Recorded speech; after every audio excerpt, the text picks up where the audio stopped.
Welcome to my channel. Please like, subscribe and share. Once upon a time, in a picturesque suburban neighborhood where white picket fences lined every street, there lived a couple who seemed to have it all. John and Lisa Thompson, both in their early 30s, were the embodiment of perfection. John, a successful architect, and Lisa, a beloved kindergarten teacher, were admired by everyone who knew them. Their two children, Eli, 8, and Grace, 5, only added to the charm, completing the picture-perfect family that others could only dream of. It was a balmy Saturday evening, and the Thompsons' backyard glowed with the soft shimmer of string lights, the faint hum of cicadas blending with the gentle laughter of neighbors. John and Lisa, hand in hand, moved seamlessly through the crowd, offering warm smiles and hearty laughs. Their children, Eli and Grace, played nearby, giggling as they chased fireflies under the watchful eyes of their doting parents. "They are the perfect family," whispered Nancy, one of the neighbors, to her husband. "I mean, just look at them. Why can't we be more like the Thompsons?" Her husband, sipping his drink, merely nodded in agreement. Lisa caught snippets of the adoration as she breezed past. Her smile tightened ever so slightly, but no one seemed to notice. John, charming as ever, was recounting a story from their honeymoon in Bali, drawing gasps and laughter from their captivated audience. As the evening wound down and the last of the guests trickled out, John and Lisa stood at the door, waving goodbye with the same warm smiles they'd worn all night. Once the door clicked shut, the air shifted. Lisa let out a long sigh and leaned against the doorframe. "Why do we always have to host these things?" she muttered, slipping off her heels. "It's exhausting." John loosened his tie and shot her a tired glance. "You were the one who insisted we needed to stay connected to the community. Don't blame me." Lisa's eyes narrowed. "I didn't hear you complaining when everyone was fawning over you like some golden boy. Maybe because I'm not the one overspending on wine and decorations we don't need," John shot back, his voice laced with irritation. And just like that, the thin veneer of perfection cracked. Upstairs, Eli and Grace, who had been peeking from the top of the staircase, exchanged worried glances. They crept back to their rooms, the muffled sounds of their parents' argument following them like shadows. Downstairs, Lisa crossed her arms, her voice rising. "You think I like doing all of this? Pretending everything's perfect when you can't even help with the trash." "Oh, here we go again," John said, throwing his hands in the air. "Let's make this about the trash, because everything is my fault, right?" The tension hung heavy in the room, the earlier laughter and admiration from their guests now a distant memory. Finally, John grabbed his keys from the counter. "I need air," he muttered, slamming the door behind him. Lisa stood there in the silence, her chest heaving. For a moment, she considered calling her best friend, Maggie, but dismissed the thought. She didn't want to explain the fight again. As she climbed the stairs to check on the kids, her phone buzzed with a notification. It was a comment on the photo she had posted earlier. "You two are the definition of couple goals. I hope my marriage looks like yours someday." Lisa stared at the words, her vision blurring. She knew what they all saw, the smiles, the laughter, the polished perfection. But deep inside, she felt like a fraud. For a brief second, she considered deleting the photo. Instead, she typed back a quick reply, "Thank you so much. It's all about love and teamwork." As she hit send, the faint sound of Grace crying echoed from the kids' room. Lisa's heart sank. She hurried to her daughter's side, smoothing back her hair and whispering reassurances. "Mommy and Daddy are just tired, sweetheart," Lisa murmured. "Everything's okay." But deep down, Lisa wasn't sure if everything would be okay. She kissed Grace's forehead and lingered by the bed until her daughter's breathing evened out. When John finally returned hours later, the house was quiet. He found Lisa in their bedroom, scrolling aimlessly through her phone. Without a word, he climbed into bed and turned his back to her. Lisa didn't say anything either. In the stillness of the night, Lisa's mind churned. They were the couple everyone envied, the ones people aspired to be. But she couldn't shake the feeling that their carefully crafted image was a house of cards, and it was only a matter of time before it all came tumbling down.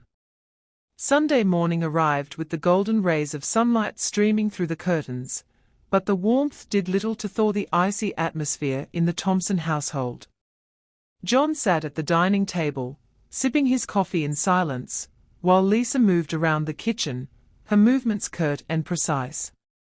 Eli and Grace, sensing the tension, ate their cereal quietly. The usual morning chatter about weekend plans was replaced with an uneasy quiet. Grace finally broke the silence. "Are we going to the park today, Mommy?" Lisa hesitated, glancing at John. His face was buried in the newspaper, but the tension in his shoulders spoke volumes. "Not today, sweetheart," Lisa said softly. "Maybe another time." Eli frowned. "You always say that." John's newspaper rustled as he folded it down, his gaze sharp. "Enough, Eli. Just eat your breakfast." Lisa shot John a warning look, but said nothing. The rest of the meal passed in uncomfortable silence, each family member retreating into their own thoughts. Later that afternoon, the house was unusually quiet. Lisa stood at the kitchen sink, absent-mindedly scrubbing dishes. The clinking sound of porcelain echoed through the room. Her mind replayed the morning's tension, each sharp word from John stinging anew. She wiped her hands on a dish towel and glanced out the window, spotting Eli and Grace playing in the yard. Their laughter was faint, but brought a small smile to her face. John's voice startled her. "We need to talk." She turned her guard immediately up. He stood in the doorway, his posture rigid and his expression unreadable. "About what?" she asked, folding her arms. "About us," he said simply. Lisa's stomach twisted. She leaned against the counter for support. "Now you want to talk? After shutting me out all morning?" John's jaw tightened, but he took a deep breath. "I'm tired, Lisa. Tired of the arguments, the tension. It's exhausting." "Do you think I'm not tired?" she shot back. "I'm the one holding this family together while you're—" "Don't," he interrupted, his voice low but firm. "Don't make this about me being the bad guy. We're both at fault here." The words hung in the air between them. Lisa wanted to argue, but a part of her knew he was right. She sighed, her shoulders slumping. "So what do we do?" John hesitated, as if weighing his next words carefully. "Maybe we need help. Counseling, or something." Lisa's eyes widened. The idea of airing their problems to a stranger made her skin crawl. "You think a therapist is going to fix us?" "I don't know," John admitted. "But what we are doing now isn't working." Lisa stared at him, searching his face for any sign of insincerity. Instead, she saw something she hadn't seen in a long time: vulnerability. It softened her resolve, if only slightly. "I'll think about it," she said finally. John nodded, his expression unreadable once again. "That's all I'm asking." As he turned and walked away, Lisa felt a pang of guilt. She hated the idea of counseling, but deep down, she knew he was right. Something had to change, or they'd fall apart completely. The following week passed in a haze of strained smiles and avoidance. John buried himself in work, taking on late nights at the office, while Lisa focused on the kids and her teaching. Neither spoke about the conversation in the kitchen, and the silence between them grew heavier with each passing day. One evening, after the kids had gone to bed, John walked into the living room where Lisa sat scrolling through her phone. Without a word, he placed a brochure on the coffee table in front of her. Lisa glanced at it, her heart sinking when she saw the bold title, Marriage Counseling for Modern Couples. "You're really serious about this," she said, picking up the brochure and flipping through it. John nodded. "We can't keep going like this. For the kids, for us, something has to change." Lisa sighed, running a hand through her hair. "I don't know if I'm ready for this. What if it just makes things worse? What if it doesn't?" John countered, his tone calm but firm. "What if this is exactly what we need to fix things?" Lisa stared at him for a long moment before setting the brochure down. "Fine. I'll go. But if this doesn't work, I don't want to hear another word about it." John exhaled a breath he hadn't realized he was holding. "Thank you. That's all I'm asking." The counseling office was smaller than Lisa had imagined, with soft lighting and walls painted in calming shades of blue. They were greeted by Dr. Meredith Cole, a middle-aged woman with kind eyes and a soothing voice. Lisa felt a pang of discomfort as she sat down on the couch beside John, their knees barely brushing. Dr. Cole began the session with a simple question: "Why are you here?" Neither John nor Lisa spoke at first. The silence stretched, and Lisa shifted uncomfortably in her seat. Finally, John cleared his throat. "We're struggling. It feels like we are constantly fighting, and I don't know how to stop it." Lisa nodded, her voice quieter. "It's like we've forgotten how to be us." Dr. Cole's gaze was gentle but probing. "When did you first start feeling this way?" As they spoke, the layers of their tension began to unravel. John admitted to feeling unappreciated, while Lisa confessed to feeling overwhelmed by the pressure of maintaining their perfect image. By the end of the session, both felt emotionally raw, but oddly lighter. Outside the office, John turned to Lisa. "That wasn't so bad, was it?" Lisa offered a small smile. "We'll see." Over the next few weeks, the sessions became a regular part of their routine. With each visit, more truths came to light. Lisa confessed that she'd been venting to Maggie about their struggles, which enraged John. "You told her everything," he demanded during one session. "I needed someone to talk to," Lisa shot back. "You weren't exactly listening." John's face hardened, but he said nothing. Dr. Cole interjected, guiding them through the bitterness and hurt. By the end of the session, Lisa promised to set boundaries with Maggie, and John agreed to be more present emotionally. But while progress was being made, there were still cracks beneath the surface, cracks neither was fully ready to acknowledge.